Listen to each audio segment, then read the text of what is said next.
রাজনীতি। পৃথিবীর অন্যান্য দেশে রাজনীতি করা হয় দেশের সমৃদ্ধি এবং উন্নতির লক্ষ্যে। আর আমাদের দেশগুলোতে রাজনীতি করা হয় বরাবরই সরকারে যে দলটা থাকেন তাদেরকে বিপরীত দলগুলো নানানভাবে বিভ্রান্ত করার জন্য, তাদেরকে প্রতিহত করার জন্য জনগণের কাছে ভিলেন হিসেবে উপস্থাপন করার পাশাপাশি আরও নানান কূট ষড়যন্ত্র এই দেশে চলে আসছে গত ৫৩ বছর। আর যার কারণে বাংলাদেশ নামক রাষ্ট্রটা হয়েছে লুটপাটের আখড়া। দেশের উন্নতি সমৃদ্ধির পথে রাজনীতিবিদদের মুখরোচক কথাবার্তা, ক্ষমতায় না থাকলে ষড়যন্ত্র, এই যেন বাস্তবতায় চলে এসেছে। দর্শক, জুলাই আগস্ট অভ্যুত্থান আওয়ামী লীগ বলছে যে পরিকল্পিতভাবেই রাজনৈতিক দলগুলো এই যে সমন্বয়ক হিসেবে যাদেরকে আমরা দেখছি তারা ছিল আপনার বিশেষ করে জামাত শিবিরের এজেন্ট। এর পাশাপাশি তারা বিভিন্নভাবে আওয়ামী লীগ সরকারের পতনের জন্য দেশি বিদেশি নানান ষড়যন্ত্রে লিপ্ত হয়ে সরকারকে উৎখাত করেছে। তো স্বাভাবিকভাবেই এই যে গভর্নমেন্ট আছে ডক্টর মোহাম্মদ ইউনূস সহ যারাই আছেন তাদেরকে পজিটিভলি ভাবছে না আপনার বাংলাদেশ আওয়ামী লীগ। আর এই সরকার ক্ষমতায় আসার পর বিভিন্নভাবেই সরকারকে কিন্তু নানান ধরনের ডিস্টারবেন্স বাংলাদেশ আওয়ামী লীগ করছে, এটাই বাস্তবতা। তবে এটাই রাজনীতি। যিনি ক্ষমতায় থাকবেন তার জবাবদিহিতা আছে, কিন্তু যারা ক্ষমতায় থাকে না তাদের কিন্তু জবাবদিহিতা নাই।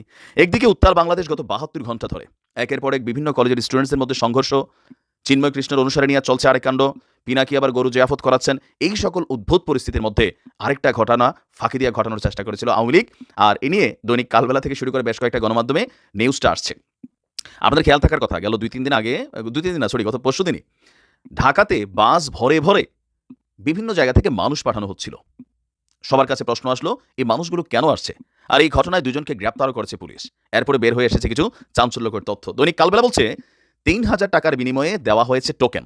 বলা হয়েছে ডক্টর মোহাম্মদ ইউনূস বিদেশে যে পাচারের টাকা ছিল সেগুলোকে দেশে ফিরিয়ে এনেছেন, আর বিনা লাভে তিনি লোন দিচ্ছেন। ১,০০,০০০ টাকা থেকে শুরু করে ১ কোটি টাকা পর্যন্ত। তো এই টাকা আনতে কি করতে হবে? যেতে হবে রাজধানী ঢাকার শাহবাগে, জমায়েত হতে হবে সেইখানের সমাবেশে। এমনকি সমাবেশে যোগ দিতে বাস ভাড়া করে দিয়েছে আপনার এই চক্র। এমন প্রলোভন দেখিয়ে আওয়ামী লীগের নেতা সারা দেশের বিভিন্ন জেলা উপজেলা থেকে হাজারো নারী পুরুষ সহ অসহায় দরিদ্র মানুষকে শাহবাগে নিয়ে আসে। তো স্থানীয় জনগণ বলছেন সকাল থেকে দুপুর নাগাদ অন্তত অর্ধ শতাধিক বাস ভর্তি মানুষ এসেছে। তাদের টাকার বিনিময়ে বিনা সুদে লোনের প্রলোভন দেখিয়ে হাজির করা হয়েছে। তাদের হাতে টোকেন ছিল। বলা হচ্ছে এই টোকেনটা দেখালে ১ লাখ থেকে শুরু করে ১ কোটি টাকা তারা পাবে। গোপালগঞ্জ থেকে, বিশেষ করে খেলাটা শুরু হলো গোপালগঞ্জ থেকে মনে আসছিল, একটি বাসের যারা যাত্রী তাদের সাথে কথা বলে জানা গেছে স্থানীয় এক আওয়ামী লীগের নেতার থেকে তিনি ৩,০০০ টাকার বিনিময়ে টোকেন কিনেছেন। তাকে আওয়ামী লীগ নেতা বলেছেন শাহবাগে বিনা সুদে ঋণ দেওয়া হবে, এমনকি বাস ভাড়াও ওই নেতাই করে দিয়েছেন। কিন্তু শাহবাগে এসে তারা দেখছে আরেক ভিন্ন পরিস্থিতি। ওই ব্যক্তির হাতে থাকা টোকেনের পেছনের দিকে মোস্তফা আমিন নামক একজন ব্যক্তির নম্বর দেওয়া আছে, আর সামনে লেখা আছে লক্ষ কোটি টাকা ক্ষমতা মিশ্রিত একটি হায়নাদের দল স্বাধীনতার পর থেকেই লুটপাট করেছে, আর অবৈধ অর্থ উদ্ধার এবং গণমুখী বিনিয়োগ জাতীয় সংস্থা শিরোনামে, মানে এখানে বিশাল টিশাল দিয়া বলা হচ্ছে যে আপনার 10টায় শাহবাগ মোড়ে অবস্থান কর্মসূচি পালন করা হবে। আর এখানে আচ্ছা আপনার কার্যালয়ে যাওয়ার কথা বলা হয়েছে। কার্যালয়ে পুঁজির আবেদনের ছক পাওয়া যায়। টোকেনে থাকা নম্বরে কল দিলে অহিংস গণঅভ্যুত্থান বাংলাদেশের আহ্বায়ক পরিচয় দেওয়া আবম মোস্তফা আমিন তিনি বলছেন তাদের কর্মসূচি স্থগিত করা হয়েছে। শাহবাগ থানার ওসি সাহেব বলছেন যে শাহবাগ থেকে সন্দেহজনকভাবে কয়েকজনকে জিজ্ঞাসাবাদের জন্য থানায় নেওয়া হয়েছে। আর বিভিন্ন জায়গায় এই ধরনের অ্যাক্টিভিটিস নিয়ে যে বাসগুলো ঢাকাতে অনুপ্রবেশ করছিল বা শাহবাগে এসেছিল সেগুলোকে আবার ফিরিয়ে দেওয়া হয়েছে। কেউ কেউ বলছেন সরকারের এই যে দুর্বল সময়টা যাচ্ছে বা এই অস্থিতিশীল পরিবেশটা যাচ্ছে, এই পরিবেশটাকে কাজে লাগিয়ে আওয়ামী লীগ আরেকটা অভ্যুত্থানের চেষ্টা করেছেন। শুধুমাত্র গোপালগঞ্জ থেকে নয়, সারা বাংলাদেশের বিভিন্ন জায়গা থেকে এই অদ্ভুত ঘটনা ঘটেছে। যেন পরিস্থিতি আসলে কোন দিকে যায়। তো এই মুহূর্তে আসলে আওয়ামী লীগ কোনোভাবেই তাদের এই পতন মেনে নিতে পারছে না। আবার যে সরকার ক্ষমতায় আছে তারাও বেসামাল অবস্থায় আছে, কন্ট্রোলিং নাই কিন্তু। ছাত্ররা সমন্বয়কদের পাত্তাই দিচ্ছে না। আপনি দেখবেন এখন যদি সমন্বয়করা ডাক দেয় আপনি ১,০০০ মানুষও পাবেন না আওয়ামী লীগ ইস্যু ছাড়া। আওয়ামী লীগ ইস্যুতে তারা বিভক্ত হবে না, কিন্তু এর বাহিরে ব্যক্তির স্বার্থে আপনি ডাক দিতে বলেন যে সোহরাওয়ার্দী কলেজের বিরুদ্ধে আমরা একটা মিছিল দিব আসেন, ১০০ পোলাপাইন পাবেন না বিরোধী দলের কলেজ ছাড়া।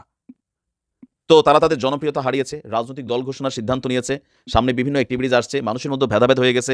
বিএনপি একদিকে হাঁটতেছে, জামাত আরেকদিকে, জাতীয় পার্টি প্রটেস্টের চেষ্টা করছে, আওয়ামী লীগও ভাবতেছে আমাদেরকে যেমন ষড়যন্ত্র করে তোমরা, বারবার আমরা বলছিলাম যে ছাত্রদেরকে সামনে দিয়ে পিছন থেকে একটা চক্র তারা এই কাজ করছে। পরে দেখা গেল যে জামাত এখানে স্পষ্ট শক্তভাবে কানেক্টেড। বিএনপি বলতেছে ভাই আমাদের তো ১৫০ মারা গেছে। তো আওয়ামী লীগ ভাবতেছে পলিটিক্যালি যেহেতু খেলছো তোমরা, তো আমরাও পলিটিক্যালি খেলবো। কারণ সরকারকে এই যে সিচুয়েশনগুলো ফেস করতে হয় রাষ্ট্র ক্ষমতায় যতক্ষণ থাকে, আর এটা ফেস করা কত কষ্টকর। পুলিশকে পাওয়ার দিতে হয়, পাওয়ার না দিলে বাংলাদেশে যা ঘটছে, আইন শৃঙ্খলা বাহিনী অ্যাক্টিভ না, আর পাওয়ার দিলে পুলিশ গুলি করে। এই জিনিসগুলো এত সোজা না। তবে আমরা চাই আমাদের দেশের রাজনীতি রাষ্ট্র এবং দেশের কল্যাণে হোক, ব্যক্তিগত কল্যাণে না। দেখা যাক পরিস্থিতি কোন দিকে যায়। ভালো থাকুন। প্রিয় মাতৃভূমি ভালো নেই, নানান ষড়যন্ত্র, নানান ঘটনায় জর্জরিত বাংলাদেশ। প্রিয় দেশের জন্য সবার কাছে দোয়া চাচ্ছি আল্লাহ যেন বাংলাদেশকে স্থিতিশীল করে দেয়। তো নানান মন খারাপের মধ্যেও একটু ভালো খবর আপনাদেরকে দিতে এসেছি। বিশেষ করে মধ্যপ্রাচ্যে যে যুদ্ধ চলমান আছে ইসরায়েল এবং লেবানন এবং ফিলিস্তিন ইস্যুতে।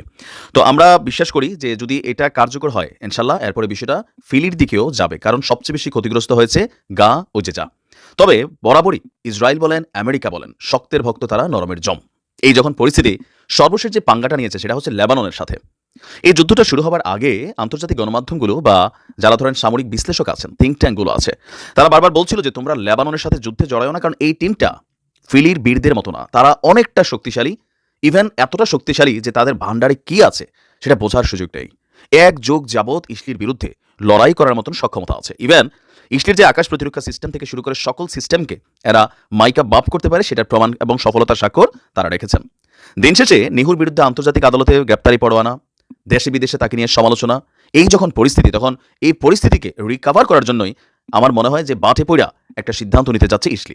আর এক্ষেত্রে আমাদের লেবাননও যে ভূমিকা রাখতে যাচ্ছে তাদেরও এটা সময়ের প্রয়োজন বলেই আমি মনে করছি। আর এই খেলাটার সবচেয়ে বড় মুখ্য ভূমিকা রাখছে ফ্রান্স এবং আপনার কি বলা হয় যে আমেরিকা।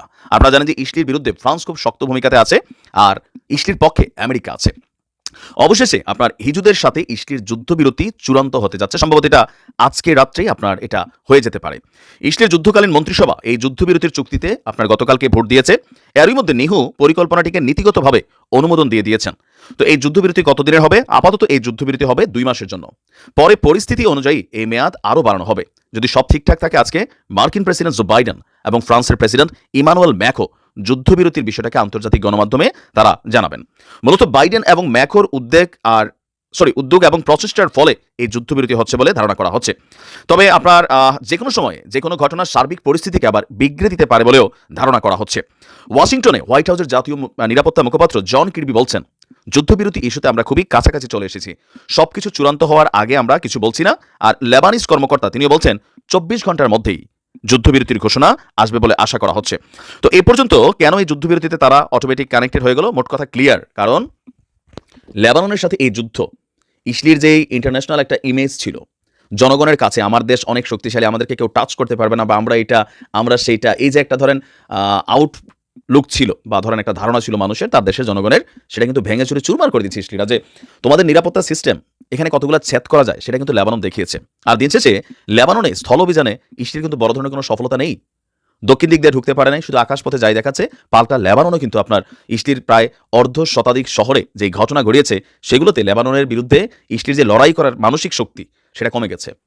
আর ইসলির জনগণও এই যুদ্ধটার পক্ষে না, যে তোমরা সবার সাথে এরকম যদি লাগাই ফেলো, তোমরা তো বাংকারে থাকো, নিরাপত্তা পাচ্ছ, তো আমরা আমজনতা কোথায় যাব? দেশের চাপ বিদেশের চাপ সকল কিছু মিলিয়ে পরিস্থিতিটা তৈরি হয়েছে। এখন দেখা যাক এটা কতটুকু বাস্তবায়ন হয়। তো এটা যদি বাস্তবায়ন হয় আমার মনে হয় যে ফিলির ইস্যুতেও একটু ভূমিকা রাখা জরুরি। ভালো থাকুন, আসসালামু আলাইকুম।